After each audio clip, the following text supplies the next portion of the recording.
Mangli case అందరికీ తెలుసు. అంటే ఇది మంగ్లీ కేసు అనడానికి కూడా అవకాశం లేని పరిస్థితి. ఎందుకంటే ఆవిడ నాకే సంబంధము లేదు అని పదే పదే చెప్తూ వస్తున్నారు. ఈరోజు కూడా ఒక వీడియో రిలీజ్ చేశారు. అలాగే అప్రూవర్‌గా మారుతున్నాను అని చెబుతూ మధు కూడా ఒక వీడియో చేసి సోషల్ మీడియాలో సర్క్యులేషన్‌లో పెట్టాడు. అది మంగ్లీకి ఏం సంబంధం లేదు అని చెప్పాడాయన. కాకపోతే కాన్సిక్వెన్సెస్ వీళ్ళు మాట్లాడుతున్న మాటలు ఇవన్నీ చూస్తే దాదాపుగా వీళ్ళందరికీ పూర్వ పరిచయాలు ఉన్నట్టుగానే కనిపిస్తోంది. ఆవిడ కూడా చాలా స్పష్టంగా ఒక మా కమ్యూనిటీకి సంబంధించిన ఒక మీటింగ్‌లో కలిసాడు అతను మధు అని చెప్పారావిడ. చెప్పి అంతవరకే పరిచయం. అతను ఏం చేస్తున్నాడో నాకు తెలీదు అని చెప్పారు. అయితే ఇమ్మీడియేట్‌గా మళ్ళీ బాధితుల్ని ఆదుకోవాలి అనే మాట కూడా వాడారు. ఈ బాధితుల్ని ఆదుకోవాలి అని చెబుతూ, ఈ సందర్భంగా కొంతమందితో తను ఇంటరాక్ట్ అయినట్టుగా కూడా చెప్పుకుందావిడ. అలాగే ఈ కేసులో వినిపించినటువంటి ఒక పేరు. అంటే ఎందుకు ఆవిడని పూజారి నాగేశ్వరరావు గారి దగ్గరికి తీసుకెళ్లారు? ఆవిడ ఎందుకు ఆయన దగ్గరికి వెళ్ళాలని కోరుకున్నారు? అనేది కూడా ఒక మిస్టరీయే. అంటే ఈవిడకి ఏ సంబంధం లేనప్పుడు లీగల్ అసిస్టెన్స్‌కెందుకు వెళ్ళాలి? వెళ్ళాలని ఎందుకు అనుకున్నారు? అంటే కనీసం సెటిల్‌మెంట్ చేసుకోవడానికైనా ఎందుకు ప్రయత్నించారు? ఇన్వాల్వ్‌మెంట్ లేనప్పుడు? అనేది ఒక ప్రశ్న. జనాల మనసుల్లో ఉన్నటువంటి డౌట్ ఇది. ఆవిడ కళాకారిణి. ఆవిడ పాటలు అద్భుతంగా పాడతారు. ఇదంతా ఓకే. కానీ పాటలు పాడటం, కళాకారులు అవ్వటం అనేది వేరే గొడవ. ఇది పరుగు పందెం వ్యవస్థ. డబ్బులు కావాలి ఎవరికైనా. పేదరికం శాపం గాదు, చేతకానితనం అని మాట్లాడుతున్నటువంటి సందర్భంలో మనం బతుకుతున్నాం. కాబట్టి పేదరికంలో నుంచి బయటపడటానికి ఏదో ఒక స్కామ్ చేసి కొంత ఫైనాన్షియల్‌గా సెటిల్ అవ్వాలి అనే ప్రోగ్రామ్‌లో ఈ పరుగు పందెం వ్యవస్థలో ఇలాంటి క్రైమ్స్ చాలా అలవోకగా చేయటానికి ప్రయత్నాలైతే జరుగుతున్నాయి స్పష్టంగా. ఆ ప్రయాణంలో భాగంగానే ఆవిడ చేస్తే అంటే ఆవిడని కాదు టోటల్‌గా గ్రూప్. ఆ గ్రూప్‌లో ఎవరెవరితోనో కొంత ఆవిడకి నోన్ ఫేసెస్ అయ్యుండొచ్చు. అలా ఆవిడ ఇన్వాల్వ్‌మెంట్ ఏదో ఒక దశలో, ఏదో ఒక పద్ధతిలో ఉండటం అనే దాన్ని అడ్వాంటేజ్‌గా తీసుకొని అవతల వాళ్ళు ఆవిడ మీద బ్లేమ్ వేసే ప్రయత్నం చేస్తూ ఉండటానికి అవకాశం ఉంది అనేది అనిపిస్తోంది. కానీ ఏవీ నిర్ధారణలు లేవు. ఆవిడ మీద 100 ఎలిగేషన్స్‌తో అతను అడ్వకేట్ సుబ్బు ఉన్నాడు. ఆవిడ అతని మీద ఎలిగేషన్స్‌తో చాలా మాట్లాడారు. ఈ గందరగోళం నడుస్తున్నటువంటి టైంలోనే పోలీస్ స్టేషన్‌కెక్కారు. పోలీస్ స్టేషన్‌లో కేసులు పెట్టుకున్నారు. తర్వాత ఆవిడ సజ్జనార్ గారిని కలిసారు.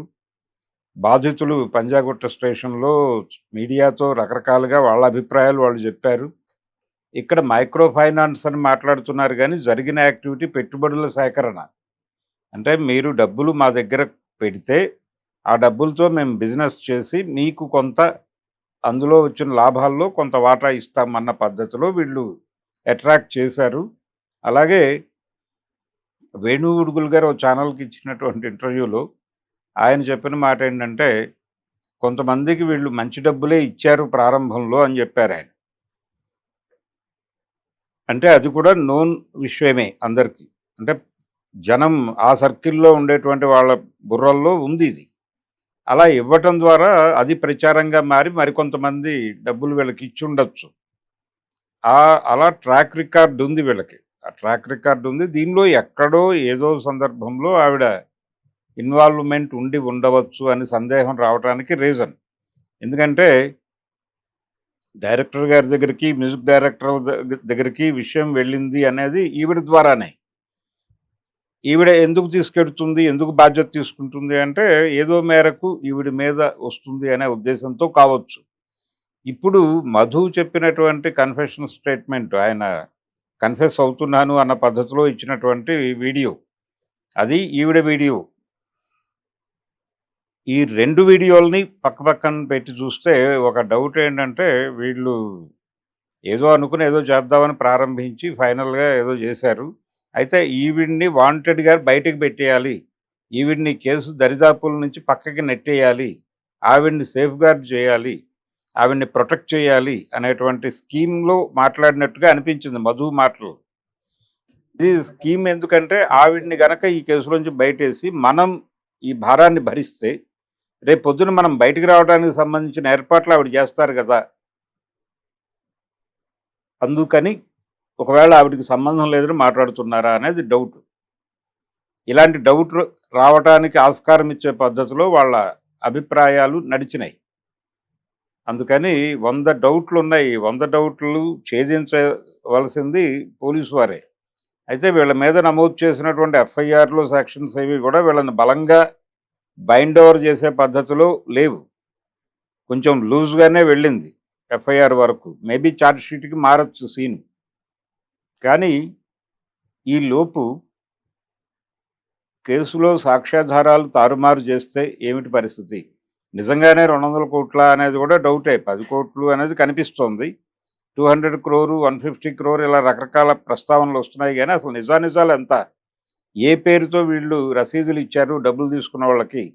కనీసం ప్రోనోట్లు ఇచ్చారా? ఏ పేరుతో ఇచ్చారు? వాళ్ళకి ఇచ్చినటువంటి అష్యూరెన్స్ సర్టిఫికెట్‌లో లేకపోతే రిసిప్ట్‌ల్లో వాడినటువంటి ఆ ఫరం ఏదైతే ఉందో దాని పేరుతో ఇంకేదైనా ఫైనాన్స్ కంపెనీ కావచ్చు, లేకపోతే ఇలాంటి మ్యూచువల్ ఫండ్ తరహా యాక్టివిటీస్ చేసేటువంటి కంపెనీ ఏదైనా ఉందా? ఇలాంటి సందేహాలు కూడా ఉన్నాయి. అంటే అసలు ఏ పేరుతో వాళ్ళు జనాల దగ్గరికెళ్ళి డబ్బులు అడిగారు? బ్రాడ్‌గా తెలిసిన వాళ్ళనే అడిగారు వాళ్ళు. కాకపోతే వాళ్ళకి కూడా ఒక అష్యూరెన్స్ ఇవ్వటం కోసం ఒక రిసిప్ట్ ఏ పేరుతో ఇచ్చారనేది తెలియాలి. లేదు అసలు ఇవేవీ లేకుండా తీసేసుకున్నారా? తీసేసుకుని ఇంత డబ్బులు పోగు చేస్తే వాళ్ళు చెప్తున్నట్టుగా 150 200 అయితే ఈ డబ్బులన్నీ ఎక్కడ హోల్డ్ చేశారు? ఎక్కడ అకౌంట్‌లో వేశారు? అనేది కూడా డౌటే. సో ప్రభుత్వము, ఎన్ఫోర్స్‌మెంట్ డైరెక్టరేటు వీళ్ళందరూ కూడా దీని మీద దృష్టి పెట్టి సిబిసిఐడితో సహా దృష్టి పెట్టి పరిశోధన జరిపి నిజానిజాలు నిగ్గుదేల్చి ప్రజల ముందు ఉంచాల్సినటువంటి అవసరం అయితే ఖచ్చితంగా ఉంది. మధు కన్ఫెషన్ స్టేట్మెంట్ ఇచ్చేశాడు. నేర అంగీకార వాంగ్మూలం ఇచ్చేశాడు కాబట్టి ఇంకేమీ లేదు ఇందులో అని అనుకుంటే భ్రమ. చాలా ఉంది వ్యవహారం.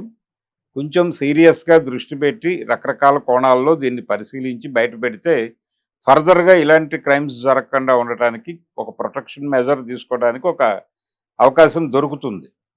కనుక అలాంటి ప్రయత్నం చేస్తే బాగుంటుంది. పోలీసు వారు కొంచెం చొరవ తీసుకుని ఇందులో సీరియస్‌గా అంటే ఇది మంగ్లీ ఇన్వాల్వ్ అయ్యి ఉండటం వలన ఇంత న్యూస్ కన్జ్యూమ్ అవుతోందేమో కావచ్చు.